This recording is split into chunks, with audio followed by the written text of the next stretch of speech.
Hamas পুরোপুরি অস্ত্র জমা না দিলে গাজা ছাড়বে না ইসরায়েলি বাহিনী। হুঁশিয়ারি নেতানিয়াহুর। ধ্বংসস্তূপ থেকে উদ্ধার 112 জনের জানাজা, চোখের পানিতে দাফন। ইউক্রেনে রাশিয়ার ভয়াবহ হামলায় শিশুসহ নিহত 17। মস্কোয় বিশেষ অভিযান পরিচালনার অনুমতি জেলেনস্কির। মানবিক আইন মানার আহ্বান ইউনিসেফের। এবং দাবানলে বিপর্যস্ত ইউরোপ। যুক্তরাষ্ট্র ওয়াশিংটনে ক্ষতিগ্রস্ত 700-র বেশি ভবন।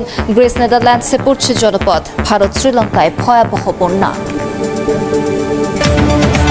হরমুজ প্রণালী ঘিরে উত্তেজনার মধ্যে কূটনীতিতে আশার আলো দেখা যাচ্ছে।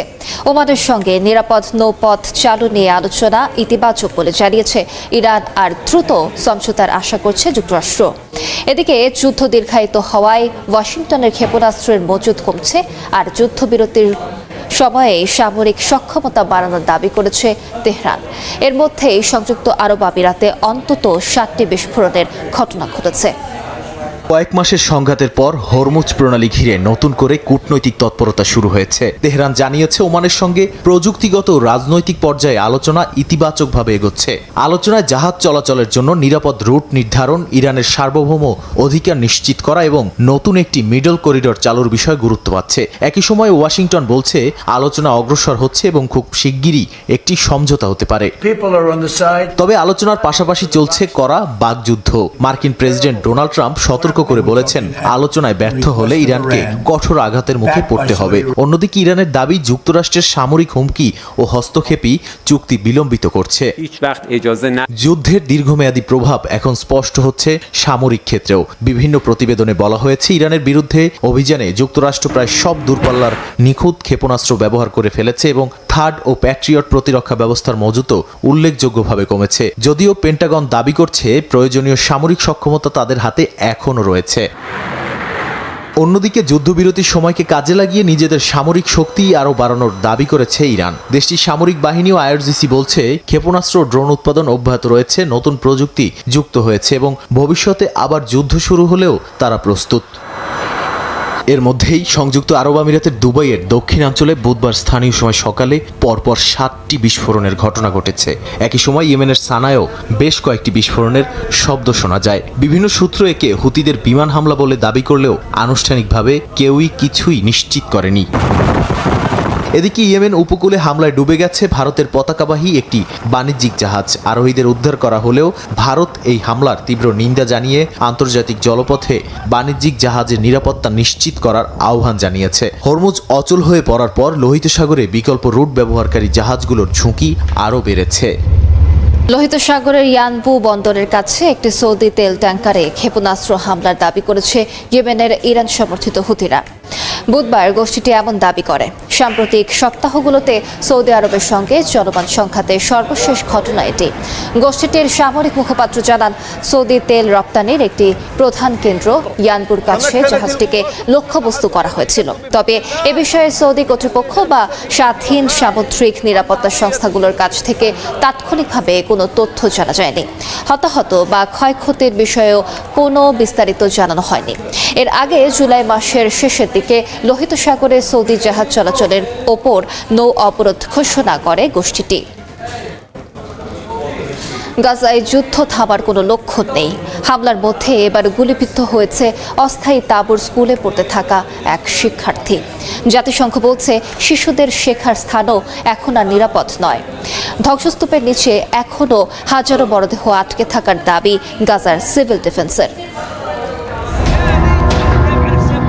গাজায় এখনও স্বাভাবিক জীবন বলতে কিছু নেই। প্রতিদিনই কোথাও না কোথাও চলছে গুলিবর্ষণ কিংবা সামরিক অভিযান। সবচেয়ে উদ্বেগের বিষয়, শিশুদের পড়াশোনার অস্থায়ী কেন্দ্র হামলার বাইরে থাকছে না। গাজা সিটিতে তাঁবুর তৈরি একটি শ্রেণীকক্ষে পড়ার সময় গুলিবিদ্ধ হয়েছে 6ষ্ঠ শ্রেণীর এক শিক্ষার্থী। পরে তাকে হাসপাতালে নেওয়া হয়। শুধু তাই নয়, গাজার উত্তরাঞ্চলের বেইত লাহিয়ায় 4টি স্কুল নিয়ে গড়ে ওঠা একটি শিক্ষা কমপ্লেক্সের শেষ অবশিষ্ট স্কুলটিও গুড়িয়ে দেওয়া হয়েছে বলে জানিয়েছে জাতিসংঘ।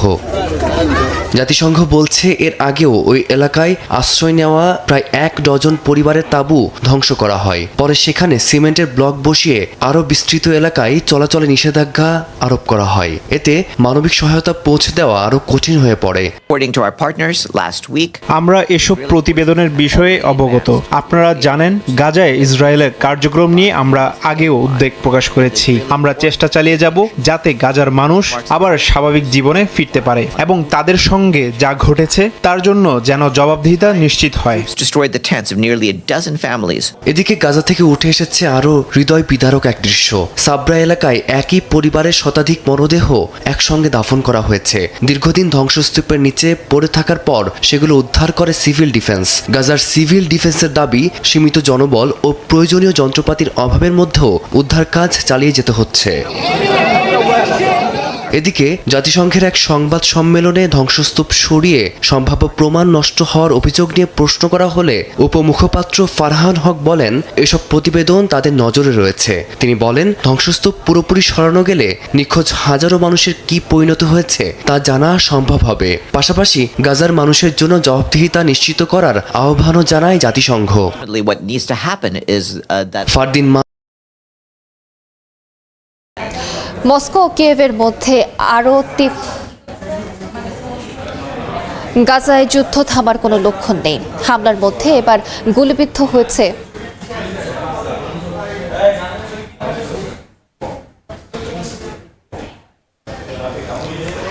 অস্থায়ী তাঁবুর স্কুলে পড়তে থাকা এক শিক্ষার্থী। জাতিসংঘ বলছে, মস্কো ও কিয়েভের মধ্যে আরও তীব্র হয়েছে পাল্টাপাল্টি হামলা। ইউক্রেনের বেশ কয়েকটি শহরে রুশ হামলায় শিশুসহ অন্তত 17 জন নিহত হয়েছেন। রাশিয়ার বিভিন্ন অঞ্চলে ইউক্রেনের ড্রোন হামলায় অন্তত 5 জন নিহত হয়েছেন। এরই মধ্যে মস্কোর বিরুদ্ধে বিশেষ অভিযানের অনুমতি দিয়েছেন ভলোদিমির জেলেনস্কি। অন্যদিকে জাতিসংঘের শিশু তহবিল ইউনিসেফ দুদেশকেই মানবিক আইন মেনে শিশুসহ বেসামরিকদের সুরক্ষা নিশ্চিতের আহ্বান জানিয়েছে। স্থানীয় সময় মঙ্গলবার রাশিয়ার বিভিন্ন অঞ্চলে ইউক্রেনের ব্যাপক ড্রোন হামলায় প্রাণ হারিয়েছেন বেশ কয়েকজন। মস্কোর চেকভ শহরে একটি গুদামে আগুন লেগে হতাহতের ঘটনা ঘটেছে বলে জানিয়েছে স্থানীয় কর্তৃপক্ষ। সেন্ট পিটার্সবার্গের কাছে রাশিয়ার ওয়াইল্ড বেরিজের একটি লজিস্টিক গুদামেও আগুন লাগে। প্রতিষ্ঠানটির দাবি, গেল 18 জুলাই থেকে এ পর্যন্ত তাদের 15টি স্থাপনায় ইউক্রেনীয় ড্রোন হামলা হয়েছে, যার মধ্যে 13টিতেই অগ্নিকাণ্ডের ঘটনা ঘটেছে। এসব হামলাকে সন্ত্রাসী কর্মকাণ্ড বলে আখ্যা দিয়েছে কোম্পানিটি। অন্যদিকে ইউক্রেনের দাবি, রুশ সামরিক সরবরাহ ব্যবস্থায় সহায়তার কারণেই এসব স্থাপনা লক্ষ্যবস্তু করা হয়েছে। ইউক্রেনের বিভিন্ন শহর লক্ষ্য করে অব্যাহত রয়েছে রুশ বাহিনীর হামলাও। সুমি অঞ্চলে গাইডেড বোমা হামলায় শিশুসহ প্রাণ হারিয়েছেন বেশ কয়েকজন। খার্কিভ ও ওডেসা অঞ্চলেও আবাসিক ভবন, দোকানপাট এবং বেসামরিক অবকাঠামো ক্ষতিগ্রস্ত হয়েছে। ইউক্রেনের খেরসনে প্রকাশিত একটি ভিডিওতে দেখা গেছে একটি ড্রোন রাস্তার পাশে সবজি বিক্রি করা এক ব্যক্তিকে অনুসরণ করে তার কাছাকাছি বিস্ফোরিত হচ্ছে। ইউক্রেনের অভিযোগ, এটি বেসামরিক নাগরিককে ইচ্ছাকৃতভাবে লক্ষ্য করে চালানো হামলা। যদিও রাশিয়া বরাবরের মতোই বেসামরিকদের লক্ষ্যবস্তু করার অভিযোগ অস্বীকার করেছে। খার্কিভ অঞ্চলের আরও 2টি বসতির নিয়ন্ত্রণে নেয়ার দাবি করেছে রুশ সেনারা। এদিকে ইউক্রেনের সেনাবাহিনীর দাবি, গেল 24 ঘন্টায় ফ্রন্টলাইনের সংঘর্ষে তারা রুশ বাহিনীর একাধিক আক্রমণ প্রতিহত করেছে। ইউক্রেন আরও জানায়, ক্ষেপণাস্ত্র ও আর্টিলারি হামলায় রুশ সেনাদের ঘাঁটি, ড্রোন নিয়ন্ত্রণ কেন্দ্র ও কমান্ড পোস্টে আঘাত হানা হয়েছে। ইউক্রেনের প্রেসিডেন্ট ভলোদিমির জেলেনস্কি জানিয়েছেন, রাশিয়ার বিরুদ্ধে নতুন বিশেষ অভিযান পরিচালনার অনুমোদন দিয়েছেন তিনি। একই সঙ্গে ইউক্রেনের নিরাপত্তা সংস্থা এসবিইউর অভ্যন্তরীণ কাঠামোতে আরও পরিবর্তনের নির্দেশ দিয়েছেন। অন্যদিকে জাতিসংঘের শিশু তহবিল ইউনিসেফ উভয় পক্ষকে আন্তর্জাতিক মানবিক আইন মেনে শিশু ও বেসামরিক নাগরিকদের সুরক্ষা নিশ্চিত করার আহ্বান জানিয়েছে। দাবানলের তাণ্ডবে বিপর্যস্ত বিশ্বের বিভিন্ন দেশ। যুক্তরাষ্ট্রের ওয়াশিংটনের স্পোকেনের দাবানলে ক্ষতিগ্রস্ত হয়েছে 700-র বেশি ভবন। সরিয়ে নেওয়া হয়েছে 64,000 মানুষকে। এদিকে ইচ্ছাকৃত অগ্নিসংযোগের অভিযোগে গ্রেফতার করা হয়েছে একজনকে। গ্রিস, নেদারল্যান্ডস ও ফ্রান্সেও দাবানলে পড়ছে জনপদ। বিশেষজ্ঞদের মতে, জলবায়ু পরিবর্তনের প্রভাবেই বাড়ছে এমন চরম পরিস্থিতি।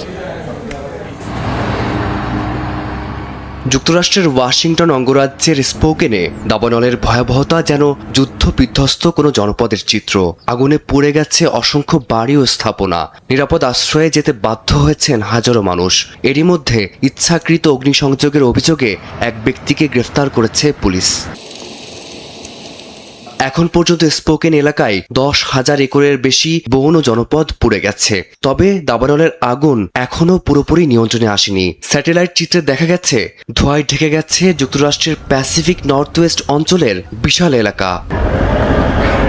এদিকে নেদারল্যান্ডসের লিমবুর্গ প্রদেশে দাবানলের কারণে একটি প্রাণী আশ্রয়কেন্দ্র থেকে পোষা প্রাণী নিরাপদ স্থানে সরিয়ে নিয়েছেন স্বেচ্ছাসেবীরা।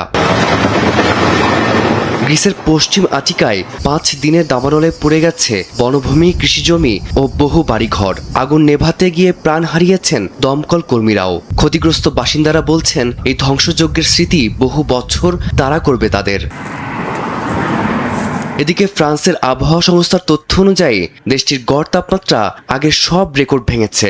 তীব্র গরম ও শুষ্ক আবহাওয়ার কারণে জিরোন্দে সহ বিভিন্ন অঞ্চলে ছড়িয়ে পড়েছে ভয়াবহ দাবানল। বিজ্ঞানীদের দাবি, মানবসৃষ্ট জলবায়ু পরিবর্তনের কারণে তাপপ্রবাহ ও দাবানলের ঘটনা বিশ্বজুড়ে আরও তীব্র হয়ে উঠেছে। আর তারই প্রভাব এখন স্পষ্টভাবে দেখা যাচ্ছে যুক্তরাষ্ট্র থেকে ইউরোপ সবখানেই।